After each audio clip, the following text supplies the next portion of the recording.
2026년 1월 27일 베스트픽 일본 주요 이슈입니다. 오늘 일본을 제대로 이해하려면 딱 한 가지, 이 거대한 흐름을 알아야 하는데요. 바로 그 얘기를 좀 해볼까 합니다. 바로 이 문장이에요. 이상이 현실 앞에 무릎을 꿇었다. 지금 정치, 경제, 우리 일상생활까지 일본 사회 전체가 이 거대한 현실주의의 파도에 휩쓸리고 있다고 해도 과언이 아니거든요. 오늘 이 문장을 열쇠 삼아서 지금 일본에서 무슨 일이 벌어지고 있는지 한번 들여다보겠습니다. 자, 첫 번째 섹션입니다. 일본의 새로운 거대 현실주의. 이게 그냥 잠깐의 유행이 아니라 아예 나라의 정체성 자체가 근본적으로 바뀌고 있다는 신호입니다. 그럼 거대 현실주의가 도대체 뭐냐? 쉽게 말해서 예전처럼 뭐가 옳은가? 이런 이념적인 질문은 이제 그만하고, 그래서 뭐가 되는데 어떻게 해야 실질적인 이득이 있는데? 이런 실용적인 질문을 우선시하는 사회적 분위기를 말하는 겁니다. 그러니까 이젠 신념보다는 데이터, 원칙보다는 결과를 보고 판단하겠다. 이런 대전환이 시작된 거죠. 자, 그럼 가장 먼저 정치판부터 한번 볼까요? 이상의 종언이라는 제목처럼 새로 만들어진 중도개혁연합이 자신들의 과거를 어떻게 버리고 있는지 한번 살펴보시죠. 이 중도개혁연합이라는 새거론 정치 세력은요, 원래 있던 입헌민주당이랑 공명당이 힘을 합친 거예요. 목표는 딱 하나, 정권 교체. 오로지 이 목표를 이루기 위해서 과거에 자기들이 내세웠던 진보적인 색깔, 이상적인 구호 이런 것들을 의도적으로 싹 지워버리고 아주 현실적인 길을 택한 겁니다. 이 표를 보시면 그 변화가 얼마나 극적인지 한눈에 들어오는데요. 정말 놀랍지 않나요? 원전은 하나도 안 된다고 외치던 사람들이 안전하면 다시 돌려도 된다고 하고, 위헌이라고 그렇게 반대했던 안보법을 그거 헌법 맞아 라고 인정해버립니다. 거의 모든 혁신 정책에서 그냥 180도 돌아선 거예요. 이게 바로 권력을 잡기 위한 철저한 현실주의적 선택의 결과라고 볼 수 있습니다. 근데 여기서 끝이 아닙니다. 노다 요시히코 공동대표가 과거 통일교 관련 행사에 참석했다는 사실을 인정하면서 이들이 내세웠던 깨끗한 개혁이라는 카드마저 무효가 되어버렸죠. 그러니까 이제 이념도 도덕적인 우위도 다 버리고 오직 정책 그 자체만으로 싸워야 하는 정말 순도 100%의 현실주의 싸움터로 내몰리게 된 셈입니다.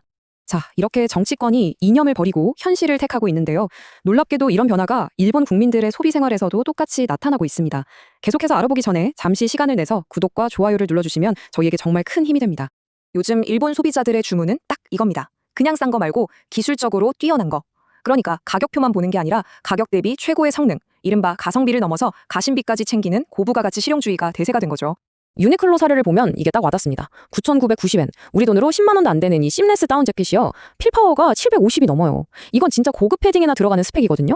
거기다가 열 손실 막는 기술까지 들어가니까 사람들이 이거 5만 원짜리 명품이랑 성능이 똑같다고 난리가 난 겁니다. 브랜드 이름값에 돈 쓰는 시대는 끝났다는 거죠. 데이터와 성능으로 증명하라는 겁니다. 이 슬라이드는 지금 일본의 가치관이 어떻게 충돌하고 있는지를 아주 상징적으로 보여줍니다. 한쪽에는 전통과 지위의 상징, 거의 $600, 8만 엔에 달하는 초등학생 책가방, 란도셀이 있고요. 다른 한쪽에는 실용과 성능의 상징, 데이터로 부장한 9,990원짜리 유니클로 재킷이 있습니다. 대를 이어 쓰는 장인 정신이냐, 아니면 데이터로 증명된 압도적인 기능성이냐. 이 대결, 여러분은 어느 쪽이 이길 것 같으신가요? 일본 사회는 이미 답을 정한 것 같습니다. 자, 그럼 도대체 일본은 왜 이렇게까지 현실주의, 실용주의적으로 변하고 있는 걸까요? 그 이유를 들여다볼 차례입니다.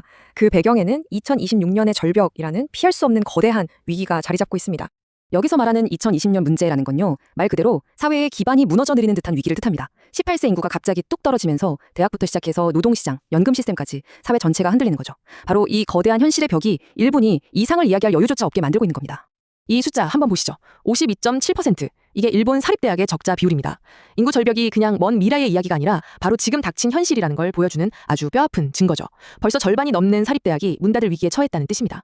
그리고 이 위기는 전국적으로 똑같이 오는 게 아닙니다. 지역으로 가면 훨씬 더 심각해요. 이 차트를 보시면 시코쿠 같은 지역은 사립대학 10곳 중에 거의 9곳이 적자 상태입니다. 이건 그냥 경고등이 켜진 수준이 아니라 지방대학들이 줄줄이 무너지는 게 이미 시작됐다는 걸 보여주는 현실 그 자체입니다. 이런 위기 앞에서 정부가 내놓는 대책 역시 아주 현실적입니다. 2026년부터 일하는 어르신들의 연금이 깎이는 기준액을 월 51만 원에서 62만 원으로 올리겠다는 건데요. 이게 무슨 뜻이냐면 숙련된 고령 인력이 돈 걱정 없이 노동시장에 더 오래 남아달라는 겁니다. 어떻게든 경제 활력을 유지하려는 실용적인 선택인 거죠. 자, 이제 결론으로 가보겠습니다. 한 국가의 도발적인 선택. 이상을 버리고 현실을 택한다는 것. 이게 과연 어떤 의미를 가질까요? 정치판의 이념 대결에서부터 우리가 마트에서 미는 쇼핑카트 안까지 지금 일본은 사회 전체가 하나의 방향을 가리키고 있습니다. 바로 원칙보다는 실용, 화려한 말보다는 눈앞의 현실을 택하겠다는 의도적인 선택이죠. 이게 오늘 이야기의 핵심입니다.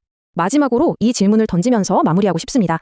효율과 실용을 위해서 과거의 이상을 버린 사회, 과연 무엇을 얻고 또 무엇을 잃게 될까요? 이 거대한 현실주의의 물결 끝에 일본 사회에는 과연 어떤 가치가 남게 될지, 이건 우리 모두가 계속해서 지켜봐야 할 중요한 질문이 아닐까 싶습니다.